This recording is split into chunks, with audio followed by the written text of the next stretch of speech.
اللهم صل على سيدنا محمد يا رب صل وسلم دائما ابدا على حبيبي. کون سکھاتا ہے؟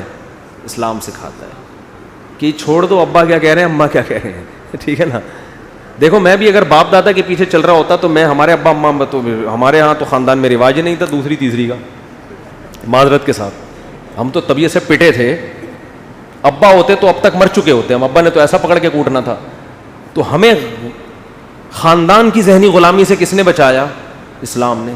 اور جب ہم نے اس پہ غور کرنا شروع کیا ہم نے کہا یار یہ تو بالکل ایک معاشرے کی نیڈ ہے، ضرورت ہے معاشرے کی. کسی کے باپ کے پاس ان دلائل کا جواب نہیں ہے جو اسلام دے رہا ہے. تو ہم اس ذہنی غلامی سے کیا ہو گئے؟ بولو، بچ گئے. مجھے لوگ کہتے ہیں کہ ابا کا انتقال ہو گیا، وراثت بڑا بھائی نہیں دے رہا، ہمارے معاشرے میں یہ ہے کہ وراثت تقسیم نہیں ہوتی جب تک. میں کہتا ہوں بھائی آپ کا رائٹ ہے، آپ وراثت اس سے مانگ سکتے ہیں.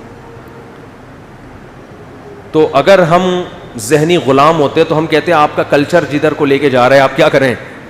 تو بھائی ٹھیک ہے، بھائی کا احترام اپنی جگہ، مگر یہ تو نہیں کہ بڑا بھائی آپ کی وراثت غصب کر کے بیٹھ جائے.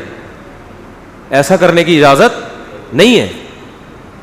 تو آپ یہ فیصلہ کرو کہ غلام کس کے ہو. سمجھ رہے ہو؟ اللہ کے غلام ہوگے تو مخلوق کے حقوق اور اچھے ادا ہوں گے. اور عجیب بات بتاؤں، جو اللہ کی محبت میں، اللہ کی غلامی میں مخلوق کا حق ادا کرتا ہے، مخلوق کی طرف سے بھی اچھا رسپانس ملتا ہے اس کو. اور اگر آپ اللہ کو درمیان سے نکال کے مخلوق سے جتنے مرضی تعلقات بحال کرو، مخلوق ایسی نالائق مخلوق ہے کہ آپ اس کے لیے کر کر کے آدھے ہو جاؤ گے، یہ آپ سے وفا نہیں کرے. یہ بتا دو. لوگ آئے دن شکایتیں آ رہی ہیں، ہم اپنے بھائی سے اتنا اچھا سلوک کرتے ہیں لیکن ڈستا ہے وہ ہم کو. ہم نے تو یہ کیا، ہم نے تو یہ کیا. اگر جب اس کی طرف سے موقع آیا تو وہ ہمارا ساتھ نہیں دیتا. میں ان سے کہتا ہوں آپ نے اللہ کے لیے کیا ہوتا تو یہ ٹینشن نہ ہوتی آپ کو. لوگ سب مفاد پر کسٹمر سے اچھے اخلاق سے بات کر رہا ہے تو کسٹمر کیا اس کا غلام بن جائے گا؟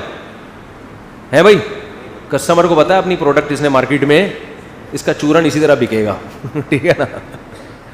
دیکھو نا ہوٹلوں کے باہر لوگ کھڑے ہوتے ہیں، آئیے آئیے آئیے.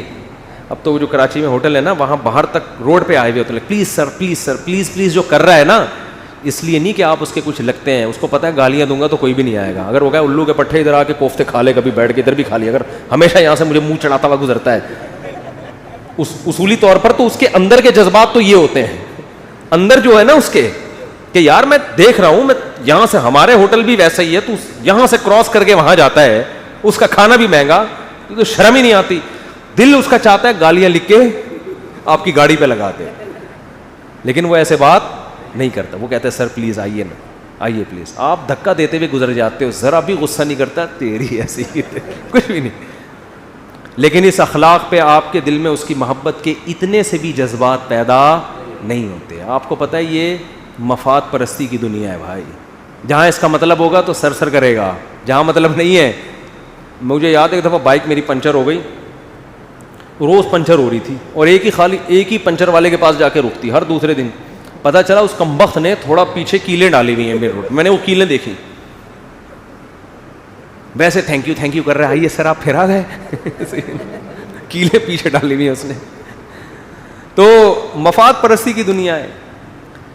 تو اگر اپنے گھروں میں سکون چاہتے ہو نا، اپنے بچوں کو اپنا غلام مت بناؤ. اپنے بچوں کو کس کا غلام بناؤ؟ اللہ. وہ اللہ کے بنیں گے تو آپ کے بھی بنیں گے. اپنی بیوی کو کس کا غلام بناؤ؟ اللہ کا. وہ اللہ کی بننے کے بعد آپ کی بنے گی غلام. عورت کو چاہیے اپنے شوہر کو کس کا غلام بنائے؟ اللہ کا. اللہ کا بنا دیا، آپ کے حقوق ادا کرے گا وہ. ہم ڈائریکٹ اپنا بنانے کی کوشش میں کسی کا بھی نہیں بننے دیتے. اس باپ چاہتا ہے میرا بچہ میرا بن کے رہے، تبھی باپ بہت سی جگہوں پر اس کو شریعت کے خلاف باتوں کا بھی آرڈر کر رہا ہوتا ہے. بچے کے دل میں لاشعوری طور پر یہ بات آتی ہے کہ میرے ابا مفاد پرست ہیں، یہ اپنا فائدہ چاہتے ہیں. تو جہاں انسان کے دل میں یہ آتی ہے پھر انسان لالچی ہو جاتا ہے. تو بہت ہی نیک شریف ہوگا تو پھر بھی حقوق تو ادا کرے گا وہ، لیکن اتنے نیک مارکیٹ میں شارٹ چل رہے ہیں وہ نہیں کرے گا. اور اگر آپ نے بچے کو اللہ کی غلامی سکھا دی اور آپ نے بولا بیٹا میں بھی کسی بات کا حکم دوں نا جو اللہ کے حکم کے خلاف ہو، میرے حکم کو دیوار پہ مار دینا. تو میں عجیب بات آپ کو بتاؤں, وہ آپ کی ایسی غلامی کرے گا اگر وہ اللہ کا بن گیا, کیونکہ اللہ نے سب سے زیادہ حق اپنے بات کس کا رکھا ہے؟ والدین. لیکن آپ اس کو جہاں شریعت کی بات آتی ہے نا, تو آپ نے اس کو یہ باور کرانا ہے کہ جیسے تمہیں میں شریعت کا پابند بنا رہا ہوں, خود بھی کیا کر رہا ہوں؟ بولو, شریعت کو فالو کر رہا ہوں. مثال دے دوں, ایک مثال